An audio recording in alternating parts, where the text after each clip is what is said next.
This is January 15th, 2014, the first meeting of the Zoning Board of Appeals of the Town of Orleans in the year 2014. The agenda includes case number 1976. This is the application of Maureen Fernandez for a special permit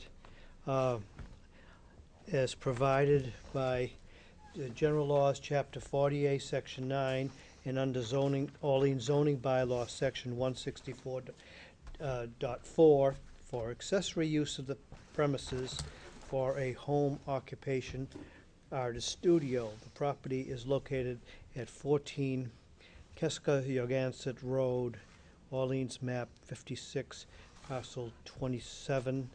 The application for a special permit was filed with the town clerk on December 19th, 2013. Present for tonight's hearing are myself, Michael Klemark, Chair of the Zoning Board. Also, members Beth McCartney, Greg Delory, and William McCarthy. Also present is Sandy Stewart, the Board Secretary. Mr. Little, are you presenting for the applicant? Very astute. He's become a member of this board, I think, which is a good sign for you. Thank you, Mr. Chairman, members of the board. David Little, representing Maureen Fernandez. I'm here basically on recommendation of Brian Harrison. We had originally submitted a building permit for an accessory structure to be used as an artist studio by Maureen Fernandez, and Brian Harrison indicated to me that he's been getting quite a few building permit applications with accessory structures that are bordering on second dwelling units with sinks and toilets, and so he recommended that this would be the cleanest and most appropriate way for Maureen to proceed to accomplish her goal of having an artist studio. She is an accomplished artist. I have seen her work. I don't have any photographs of it to show any of you. But the plan is to have a place where she can do her painting during the summer months when she and her husband live here. It would, the proposed artist studio does have a half bath, which includes a bathroom and a sink. The sink would be used for washing some of her brushes and things like that as well, and that was brought up during the Board of Health. We did go to a Board of Health hearing. I have a copy of a letter from the Board of Health that I'll submit to the record. I don't remember if I submitted one. Oh, I did. Let the record reflect that the zoning board has been furnished with a letter dated July 2, 2013 from the Board of Health to Andrew Grover from Ryder, to Andrew Grover of Ryder and Wilcox concerning what the Board of Health voted to approve the request. And during that meeting, they did approve the installation of a new septic tank, which would allow tying the artist studio into the existing septic system. But in addition to that, they had a second requirement that a deed restriction must be recorded at the Registry of Deeds declaring that the studio will not be used as a bedroom and that the property is limited to a maximum of 6 bedrooms. We have prepared a deed restriction, and if we are successful this evening, we do intend to have that signed, and we would record that at such time that we get the special permit from this board. We would record it at the same time. Just a quick question on that. Yes. I see existing 4-bedroom dwelling. Yes. The reason that they, if you look at the lot area, Lot 2A, 62,125 square feet. The current Board of Health regulations restricts property to 1 bedroom per 10,000 square feet. So I think they included that just as a reminder that it would have, if anything ever happened here, they could never have more than 6 bedrooms. But at the moment, it's 4. That's correct. Do they But- plan to renovate? No. And that was something that the Board of Health included in their letter, and it doesn't impact the proposal before you. And the capacity of the existing system with the new tank is 4 bedrooms. That's correct. And this does not constitute new flow or additional flow. It's not considered a bedroom. So I'm not really sure why they put that in their letter, but it doesn't impact what we are proposing to do. There's an inference, at least, I think, to be drawn from. I wonder why, because as you say, the lot could accommodate 6 bedrooms if they were to add, if they wanted to. Is that what I understood? Yes. So it would seem like if they wanted to do that at some point, they would apply and. But they could do that by right without coming before this board. They have to go back to the Board of Health, yes? No, all we would have to do would be to prepare a site and septic plan showing that we could build and design a septic system suitable for 6 bedrooms. And it would just be assuming we found good soil conditions and it met their requirements. It doesn't even require a hearing. It would be submitted along with a building permit application. I think you're assuming that they want to add on to the house and add 2 bedrooms. No, it just seems like it almost puts it into the, almost a pre-approval, to use the analogy, but maybe now that I've heard David, Well, the pre-approval is to use the artist studio, and that's not the case. yeah, and I guess as long as I have that with an abutting property of a separate building that's supposed to have a deed restriction similarly, so I don't know. I guess if my colleagues are comfortable, I'm fine. So by way of the bylaw, with in 164.4, customary or self-employed home occupations, it says the practice of any recognized profession and any others of similar nature which may be approved on special permit. And Brian Harrison indicated that an artist is a recognized profession in his opinion. And then lastly, under accessory use in section 164 of the Orleans Code, where it defines the use requirements, schedule of use regulations, the use of a room or rooms in a dwelling, the use of a premise or buildings thereon by a resident, occupants for a recognized profession and for customary home occupations is allowed with a special permit. So that's why we're before you this evening. I've shown the location of the artist studio on the plan. With respect to the zoning requirements, we conform to all dimensional, height, setbacks, coverage requirements.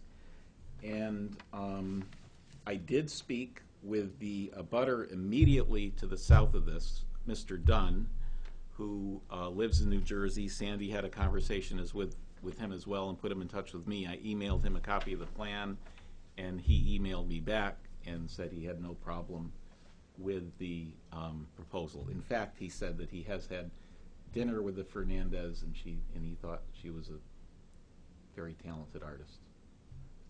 That's hearsay, obviously, but I just want to let you. That wouldn't be a Mr. Chamberlain, would it? No, it was Mr. Dunn, D-U-N-N-E. Okay, now that I'm looking at the locus, I helped find a lost dog, and it turned out to be a lawyer from New York or New Jersey. So with respect to the special permit criteria, the 1.45 acre site is adequate for the proposed accessory use. The site is suitable for the proposed artist studio. As I mentioned before, the structure complies with all dimensional requirements of the zoning bylaw. There will be no impact on traffic flow or safety. There will not be a negative impact on the neighborhood visual character. It nestles nicely in among some trees, and it borders several fruit trees in the yard. The Board of Health has approved the connection, as noted in their letter. The property has the benefit and use of all available utilities and public services. There would be no noise or litter other than the temporary noise associated with construction. A dumpster will remain on site during construction to contain all debris as well. And there would be no impact on the impact of groundwater quality, recharge volume, water quality of coastal and freshwater bodies. And additionally, Maureen Fernandez has no intention to sell art from her property. It's strictly to do the work. She said the artwork would be sold in galleries. She doesn't anticipate anybody coming to the gallery or to the property for the purposes of seeing artwork. It's very definitely just for her own personal use. That would be my presentation. Thank you. Are there any questions of the applicant by members of the board? On the site plan, it says left front, is that north? I mean, on this, Oh, on the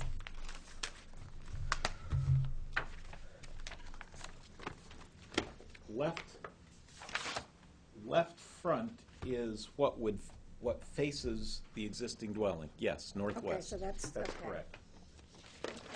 And then, I assume this 25-foot setback isn't required because it's an accessory building? That's correct. You're supposed to be the height of the structure away from a property line for an accessory structure, and our height is approximately 18 feet.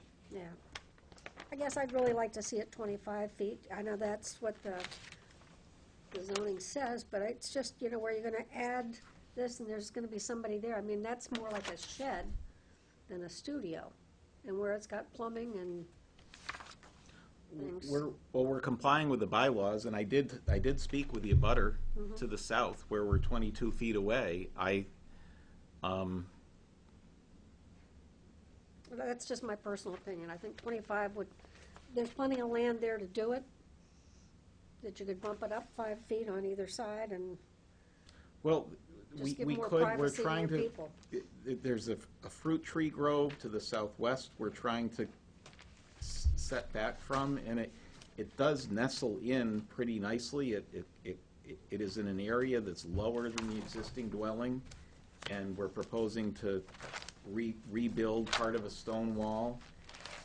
And if you went to the site, it's very, very buffered from all of the neighbors. The site's well treed. Okay. Is Mrs. Fernandez represented by a gallery? I don't believe she is here. I don't know that for a fact, though. Mr. Chairman, I had a question. If Mrs. Fernandez was an amateur artist that wasn't represented by a gallery or didn't sell her work professionally, so to speak, would she even have to apply for a special permit to do because it wouldn't be an occupation, would it?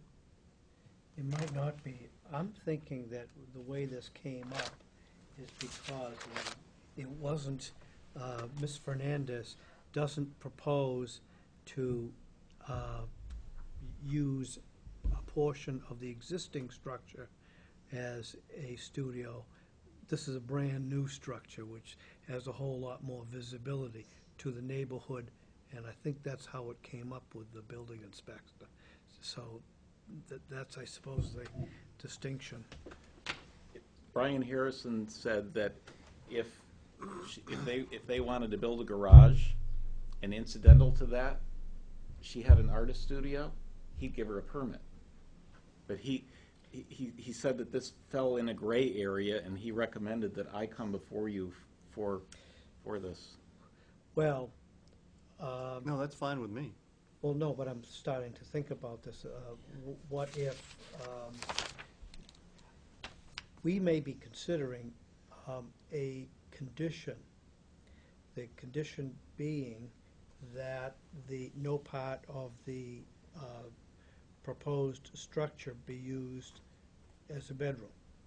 That doesn't add anything to the restriction that the Board of Health placed upon it. I'm thinking that maybe if we should grant a special permit, that condition ought to be carried forward rather than have us review what restriction you propose. In other words, somebody's got to either the Board of Health has to review that, or we're going to pick it up and carry it forward in the special permit.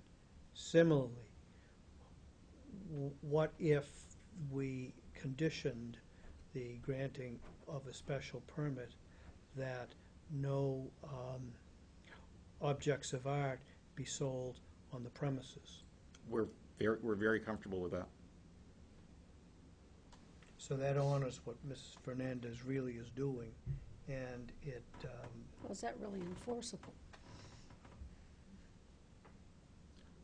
I mean, if think- somebody comes to talk to her at the studio and decides they want to buy something, well, what I'm thinking of is. does not have an open house or? No, well, I guess an open house will be all right. Maybe it would be. She really, I'm looking for a restriction for soliciting or using this as a gallery, Mm-hmm. you know? Because in part, it doesn't just go to this owner, but to successors. Right. Mhm, Right. mhm. A curious question that, following on Greg's thought, is that if indeed she's not represented by a gallery and we don't have any indication of where, if and where she sells, does that affect the, Is that a profession? exactly, Or the is that a hobby? self-employed occupation? And I'm not pushing the argument, but if so, then what does this put into the category of an accessory something? And again, not just for her, but for future.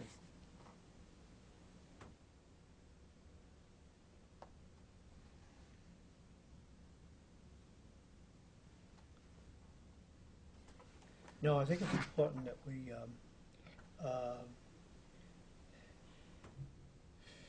I wish Brian was here tonight. I'm really here on his recommendation.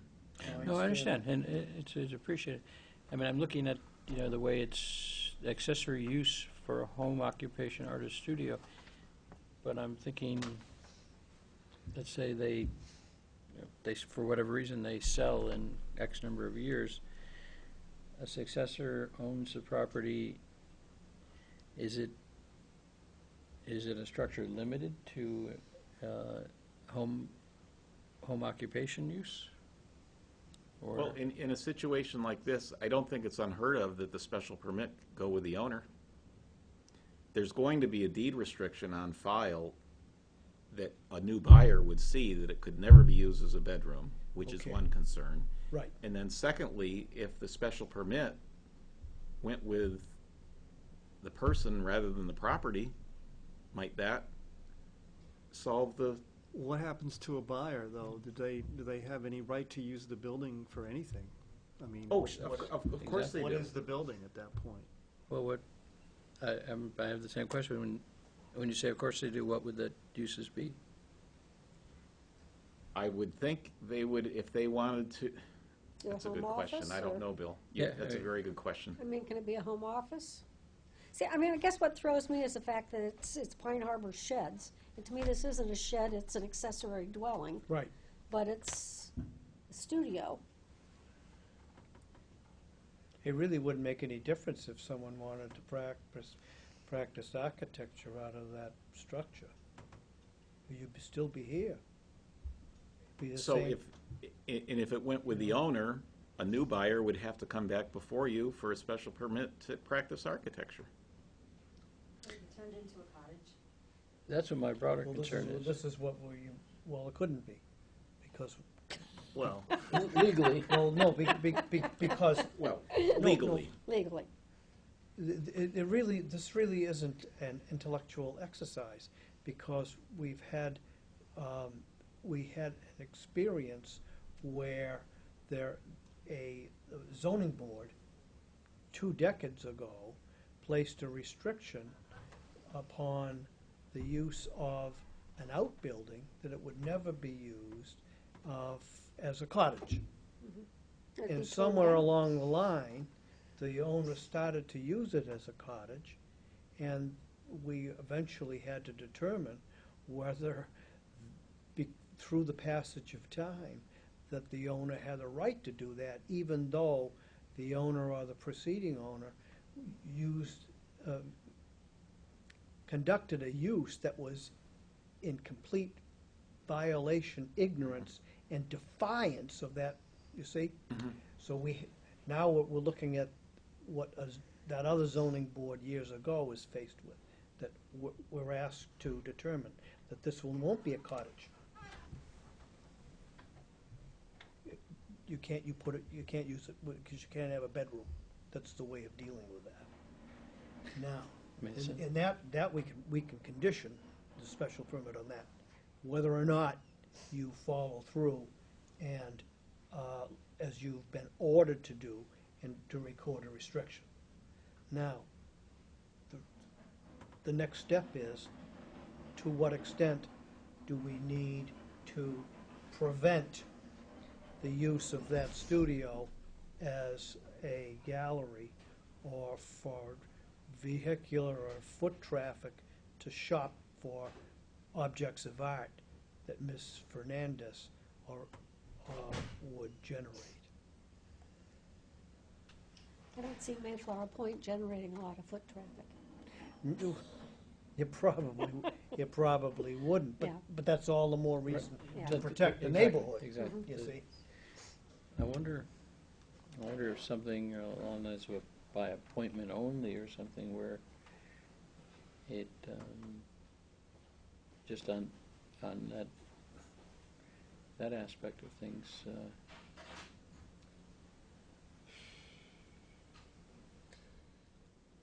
if at all, I guess I'm. you know, So- Right, I don't know, either we leave it alone or we try to fashion something. so, What is your thinking? something about retail sales, We could do that, that's fairly harmless, I would think. because that means that you're invited to come and shop. Okay, so if we restrict, if the special permit should be granted with the condition that the studio will not be used as a bedroom, that the entire property is limited to a maximum of 6 bedrooms, and that the studio will not be used for the purposes of retail sale, something like But that. you want to put it, shall not be used as living space. Yeah, I would, I was going to broaden that bedroom concept to human habitation or dwelling of. So I'm looking at guest house here, and my creative mind says, okay, we won't use it as a bedroom. You just Use it as a throw your bunkhouse. exactly. Sleep 12. And then this here is obviously not with respect to your client. It's more the Down the road. because it would look like a great little guest cottage, you know. looks like a cottage, smells like a cottage. Yeah. Are you calling it an artist studio?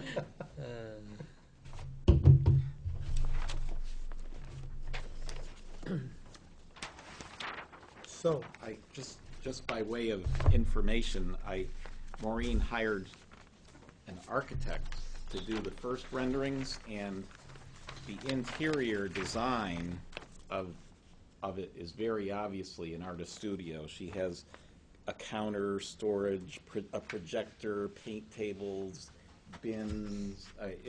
It was very clearly an artist studio, but this design was too expensive, and that's when she decided to go to Pine Harbor to do something a little bit more, a little cheaper.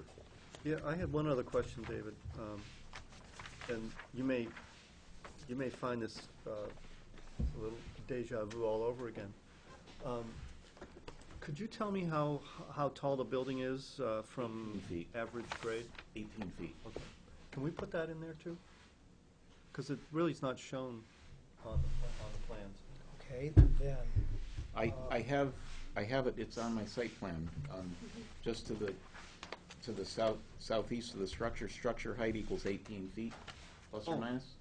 Thank you. Great. Never Okay. mind. all right. That's why I asked. It wasn't on Getting these. good.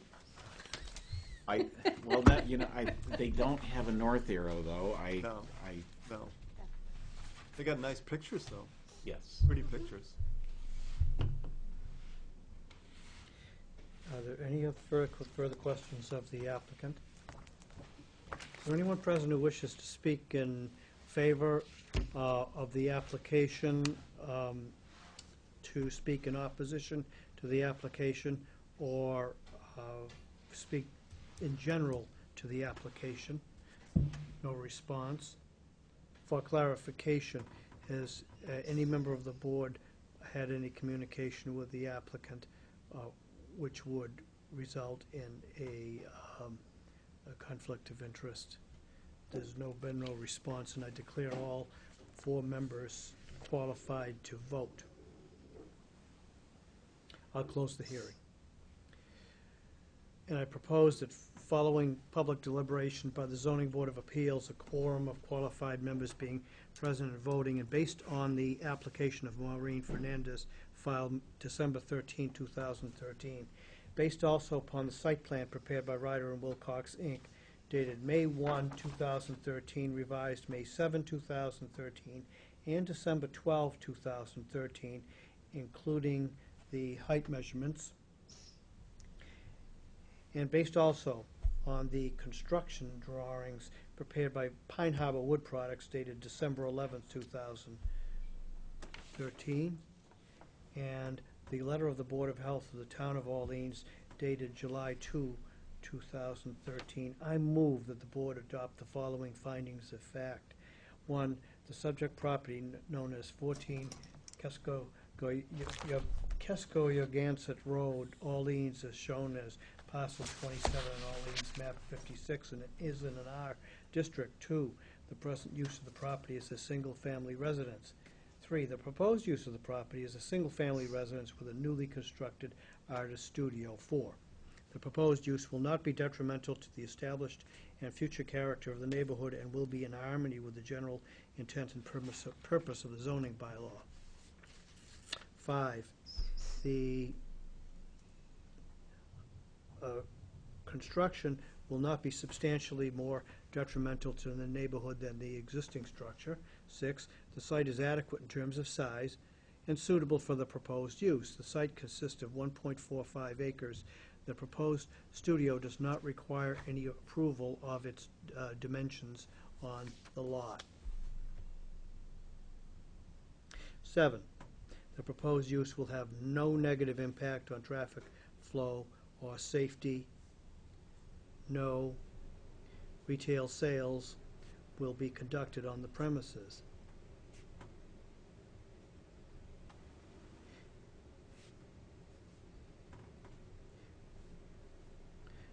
8, the proposed use will have no negative impact on the visual character of the neighborhood. 9, the proposed use is isolated from and will have no impact on the method of sewage disposal, source of water, drainage, and water resources. The Board of Health has approved the connection of this proposed studio to the existing septic system. 10, the utilities and public services will be adequate for the proposed use. 11, noise and litter will not be increased after the construction of the proposed studio. And 12, there will be no adverse impact on groundwater quality and recharge volume and the water quality of coastal and fresh surface water bodies. Do I hear a second on the motion? Second. Any discussion on the motion? All, Would this be this is not appropriate for the conditions at this point? Generally, the condition would be in the, a motion granting the special permit. All those in favor? Aye. And opposed? Motion carries unanimously. Then, members of the board, based on the findings of fact, I move that the board grant a special permit pursuant to sections 164-43 and 164-44 of the zoning bylaw to run with the land. This special permit is subject to the following conditions under the provisions of section 144-44D of the zoning bylaw, which conditions have been determined to be necessary to serve the purposes of the zoning bylaw. 1, the special permit will be recorded at the Registry of Deeds, noting that the studio will not be used for lodging. That the entire property is limited to a maximum of 6 bedrooms, and that the studio will not be used for retail sales. Is there a second on the motion to grant the permit? Second. Any discussion on the motion? All those, Maybe- I was going to say, for purposes of you mentioned for lodging, yes. I'm looking through our, applicable definitions in the bylaw. And do you have an amendment that that will make it that a more appropriate, Mr. McCarthy? The terms that I find in there are dwelling unit, guest house. The only reference to lodging that we have is to lodging house. Very well. Then, do you propose an amendment striking the words "for lodging" and substituting therefore for a guest house? Dwelling unit, I think would be. Dwelling and dwelling unit, as I read them, of course, To me, dwelling unit would cover guest house. Very well. Then the amendment would be striking the words "for lodging" and substituting the words "as a dwelling unit." So that the condition would now read something like this. The special permit will be recorded at the Registry of Deeds, noting that the studio will not be used as a dwelling unit, that the entire property is limited to a maximum of 6 bedrooms, and that the studio will not be used for retail sales.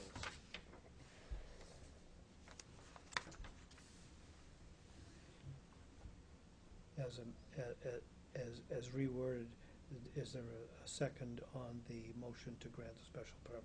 second. And any discussion on the motion? All those in favor? Aye. And opposed? The motion carries unanimously. Thank you very much. Thank you.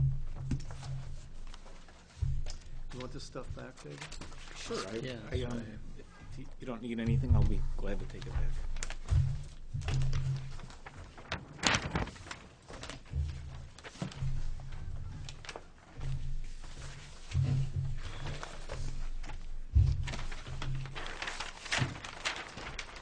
Thought it was sort of cute, so I'm going to hold on to something.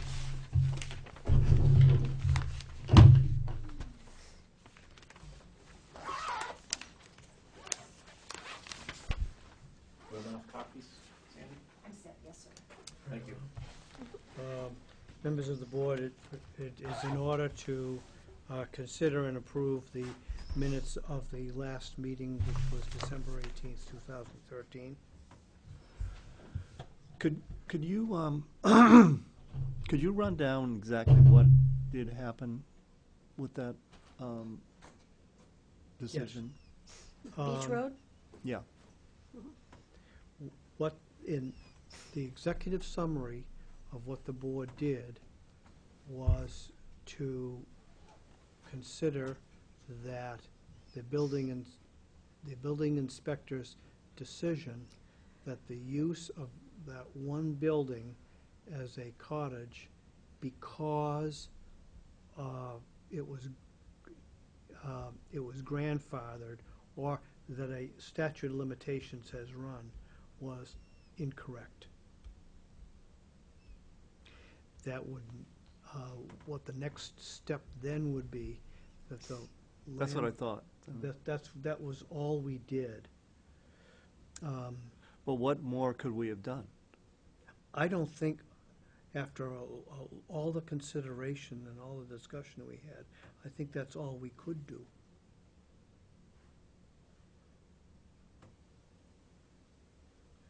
So it was So, it was relatively but at the narrow. same time, didn't we,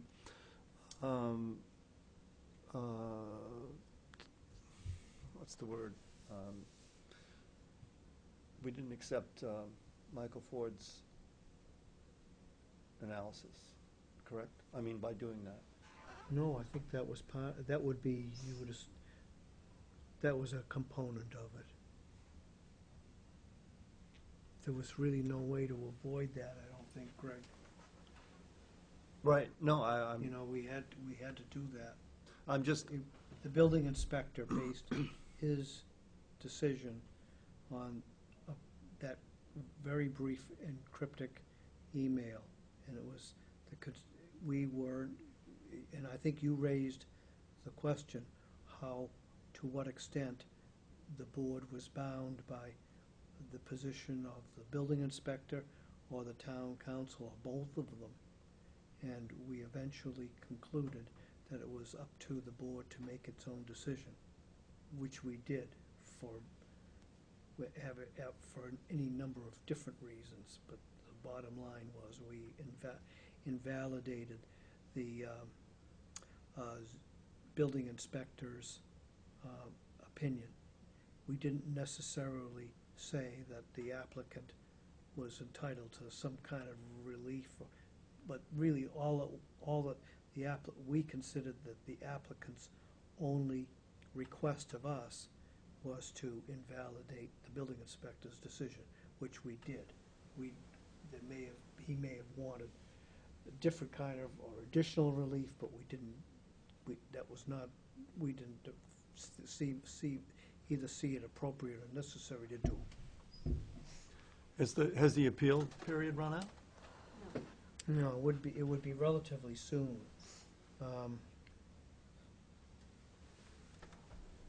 I don't really, I didn't keep track of the date that I think I signed it after you, Beth. Yeah. It went to the town clerk last Thursday, I wanna say, Okay. because the storm was Friday. The storm was Thursday and Friday. Yes, the Friday. What was it? 2 weeks ago. Today is The the third? 15th. Mhm. Storm was the third? Yeah, Yeah, the storm was the second or third. Mhm. I think it went on the 2nd. All right. And So, I picked it up, over the weekend. so 20 days would run on Wednesday or Thursday next week then. And I think they're filing it. The, Would Who's that come to filing us it? or The owner. land court? Who's filing It could be, appeal? it could be land court or Oh, Superior fine. Court. Okay. you have the option. Can you go to the district court, Bill? I don't think so. I didn't think No, so it's not either. Who is the owner or the abutter that's, be the Owner's owner, filing. owner that's gonna appeal? Yeah, no, the owner's. Yeah. Okay. Thank you. If I hear anything, I'll report. Can we approve the minutes then of the December 18th meeting? Motion? And a second? Second? All those in favor? Aye. There really isn't any further business. I think I will circulate, however, members of the board, a couple of items. One is that the Orleans Planning Board will be considering amendments, 5 different amendments to the zoning laws at a public hearing on January 28th.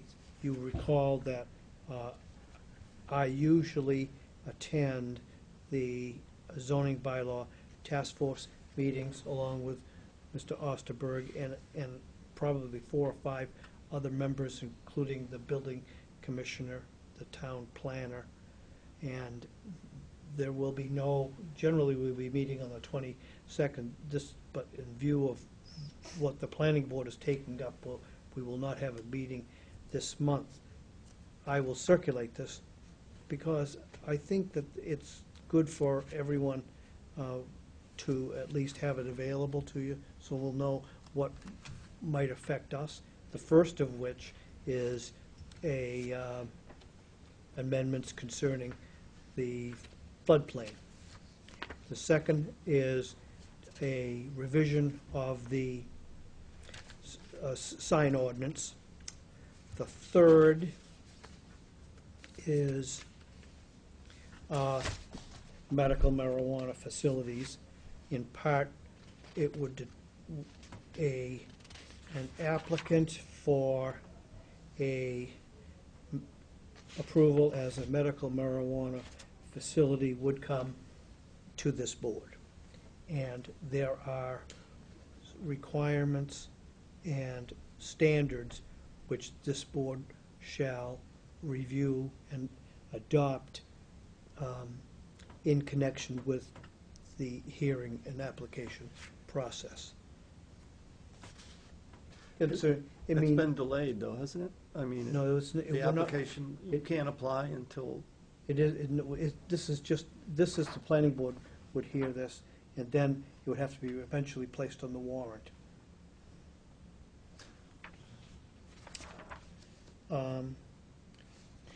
A small, let me see if this is new. It's an amendment concerning tents, trailers, and mobile camping units. That would be nothing that would come before us, most likely. Site plan review would be involved in that.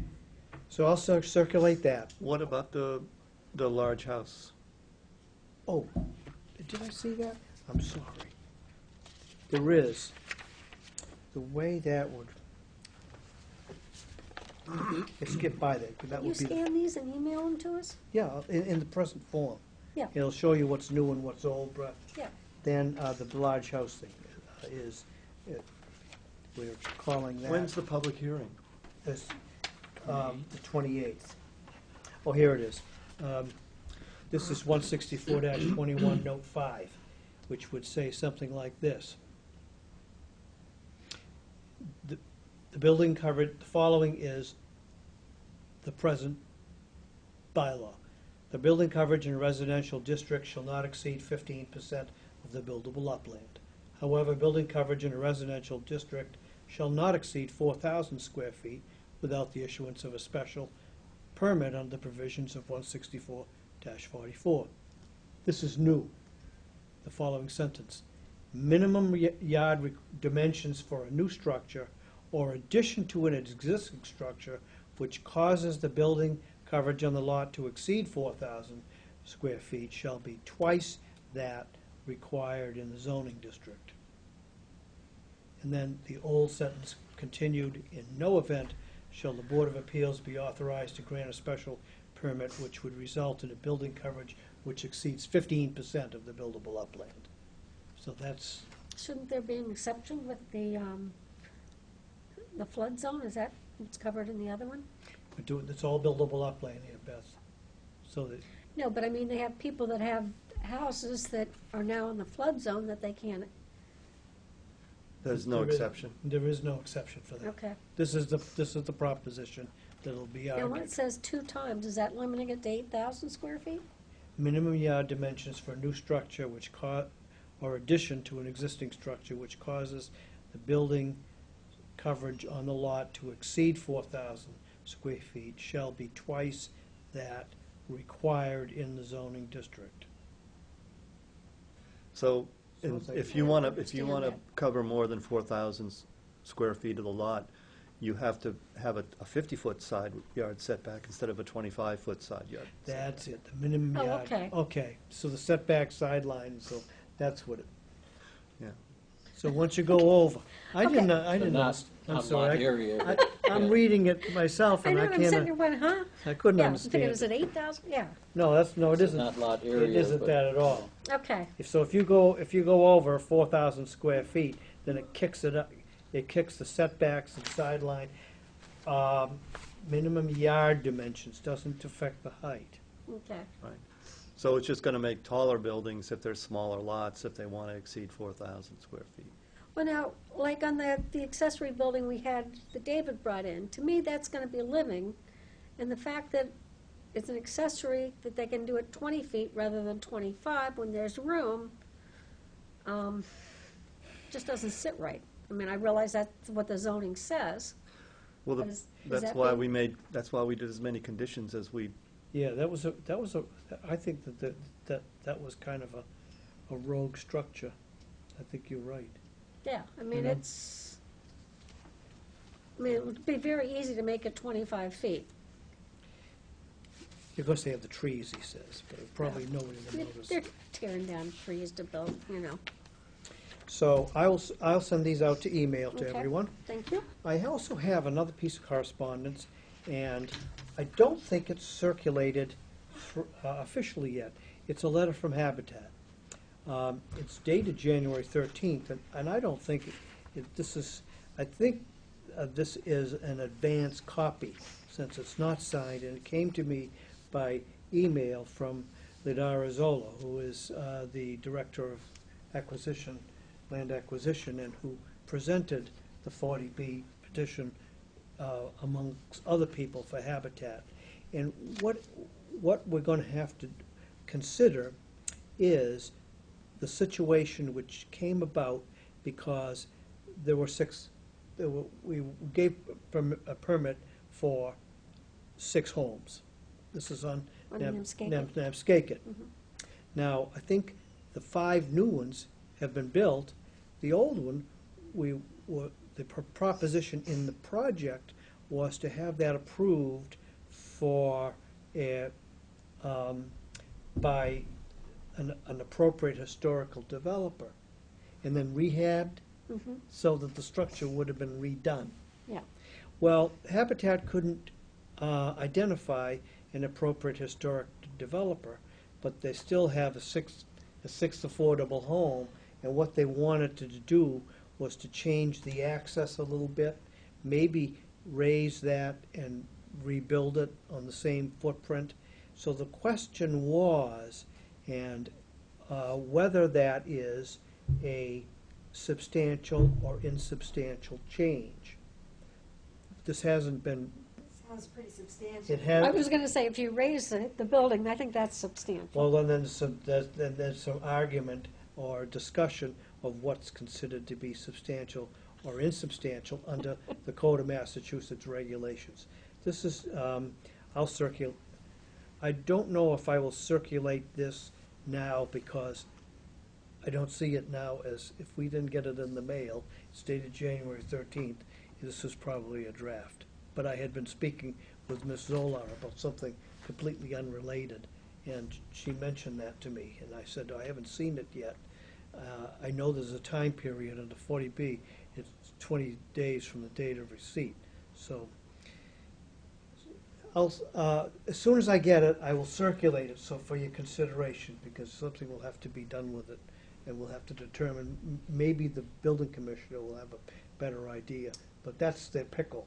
They want to, well, it's a good thing we have 2 lawyers on the board. That's all know. I can say. I was going to say, by sort of a I know, I think we got a pretty maybe- diversified board. reverse analogy, I represent the Parker House Hotel in Boston, and they asked me to research what impact there would be and what obligations they might have as a landmark and eligible for historic designation if there were a casualty to the building. I mean, would they have, for instance, an obligation to rebuild? And logically, I said to them, I can't imagine, but in the discussion with the City of Boston landmarks people, the answer was that if a landmark burns down, there's no longer a landmark status or designation to the building, so which means they don't have to rebuild. But going to the point of whether it's substantial or not, it's a pretty dramatic. it would be, if once the final text of the letter is revealed to us, then we can determine whether, if it involves a rebuilding, that's one thing, but if it involves changing the driveway into it, but they have 6 homes there. We did approve 6 homes, but I'm thinking, as a general rule, what happens here is based on the filing, because that's what we're talking about once and for all. And this is a little bit, this would be something different. There's still 6 homes, but when this was vetted through the other agencies in town, it was always a discussion that that would have been preserved as a kind of an historic home. And that's not happening anymore, so it makes a difference in the project. It's a change of where the town had always considered that as being kind of a linchpin, that you had that front home, you know? Yeah. And now you're not gonna have it. Yeah. Yeah, that's, So that's just a preview of coming attractions. yippee. That's all we have. Any questions? Move And we adjourn? I think so, that's a good motion. Second. All those in favor? Aye. And the motion carries unanimously. The meeting is adjourning at 7:59.